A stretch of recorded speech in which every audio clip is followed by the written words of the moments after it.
Right now, the Volkswagen Group and Porsche are in court in France and the UK.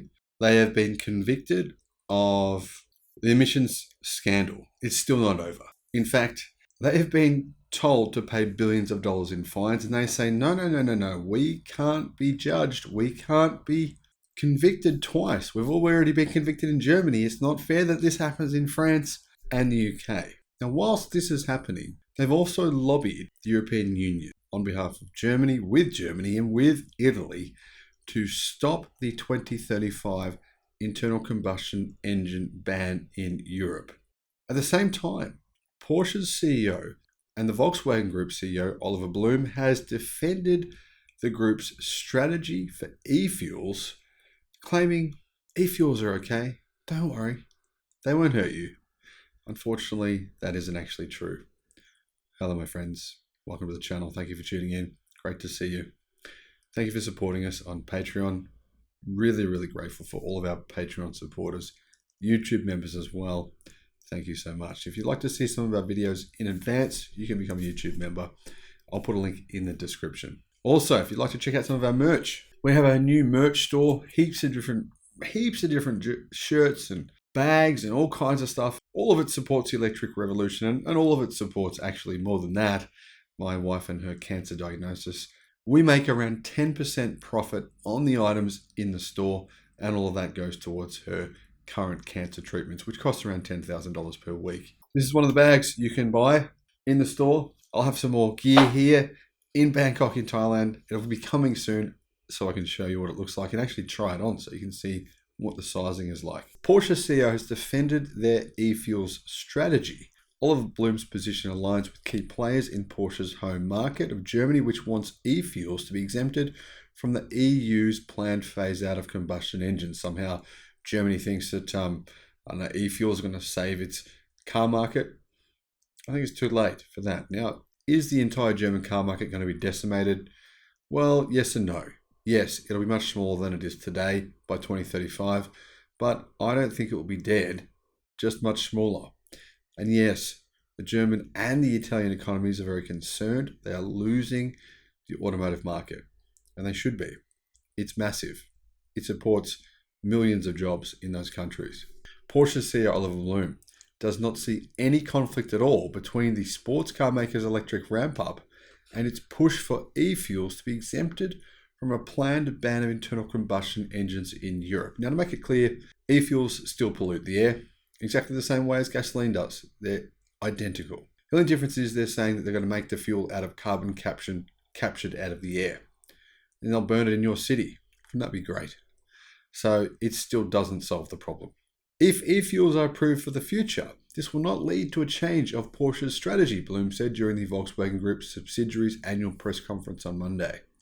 This strategy includes having electric cars, such as the battery-powered Macan, due next year, account for more than 80% of the brand's sales by 2030. Porsche, however, is a massive advocate for e-fuels, probably the biggest in the world, seeing them as a so-called carbon-free way of driving combustion engine cars, such as the Porsche 911 in the future. Porsche believe that their sales will decline rapidly if they can't sell gasoline-powered vehicles. They're worried about that, obviously.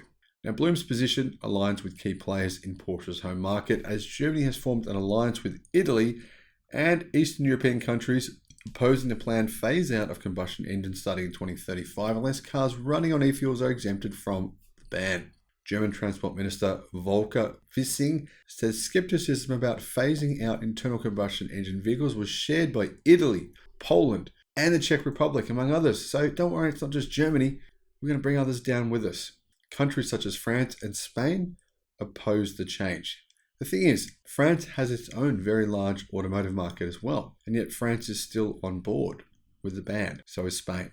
Monday, the European Union, we cannot say there is a climate emergency, but retreat from the transition to electric vehicles. French Finance Minister Bruno Le Maire said on Monday on French TV, "We are ready to fight on this as it is an environmental mistake and an economic mistake."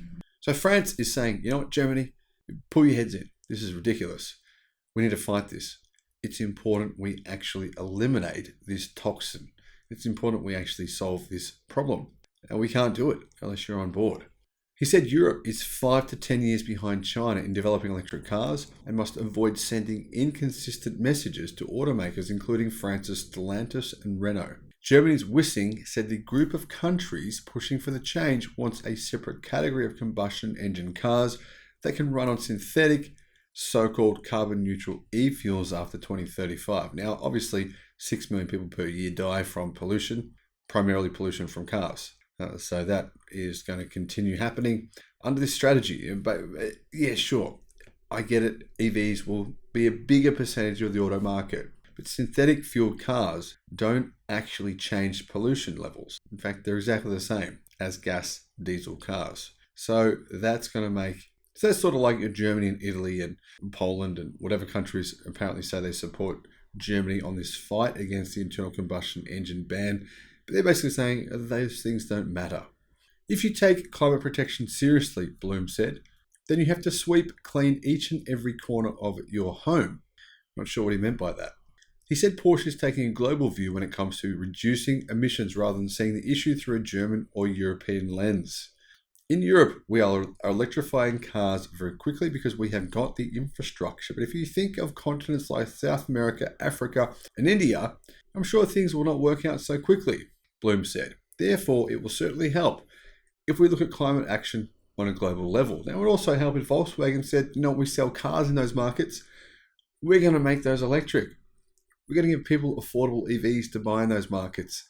That would help those countries move away from gasoline cars, rather than you just saying, well, they're going to do it, so we should too. Supporters say e-fuels offer a route to cut CO2 emissions of the existing passenger car fleet without replacing every vehicle with an electric one. But like I said, critics highlight that manufacturing e-fuels is very expensive and energy intensive. And using e-fuels in an internal combustion engine car requires about 5 times more renewable electricity than running a full electric vehicle, according to a 2021 paper in the Nature Climate Change Journal. That's why e-fuels cost 6 times more than gasoline, petrol. 6 times more. You want to pay that? You have to be a moron, in my opinion, but hey, that's just me. Bloom believes taxes can be adjusted to make e-fuels cheaper. So, in other words, we should just not tax this new gasoline, which actually, when you burn it, still, like I said, still has emissions that are the same as petrol and diesel. We shouldn't tax it. That's how we can make it cheaper. Right. It is worth it, Bloom said. I know no other possibility to decarbonize combustion engine cars. We could just get rid of them. That's probably a possibility, Bloom. Clearly he hasn't thought of that. He added that e-fuels are easy to transport. The existing tank infrastructure can be used without problems. Now, I should point out, there's hardly any places in the world that actually make e-fuels. Porsche owns one of them. I think it spent $127 million building an e-fuel plant, but that's in Chile. So yeah, you're going to have to ship that stuff a long way to get it to Europe. The Porsche boss also made no secret that the brand's position on e-fuels is tied to the future of its sports cars. The 911 will be offered as a car with an internal combustion engine as long as possible, he said. He referred to future generation models powered by e-fuels, such as the 911 and other vintage cars, as being niche products. Have you noticed, though, that some of the most popular cars in the world are now classic cars converted into electric cars? For example, it's a huge niche that's gaining massively in popularity. People take their old 911s, they do it, and turn them into resto mods or classic cars that run on a battery. Now, Blue went on to say about his desire for gasoline-powered cars to remain.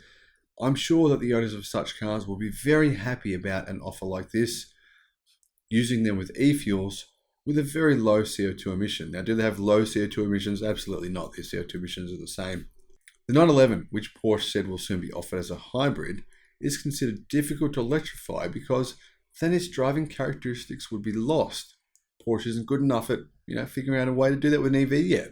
With synthetic fuels, the 911 could be built well beyond 2035.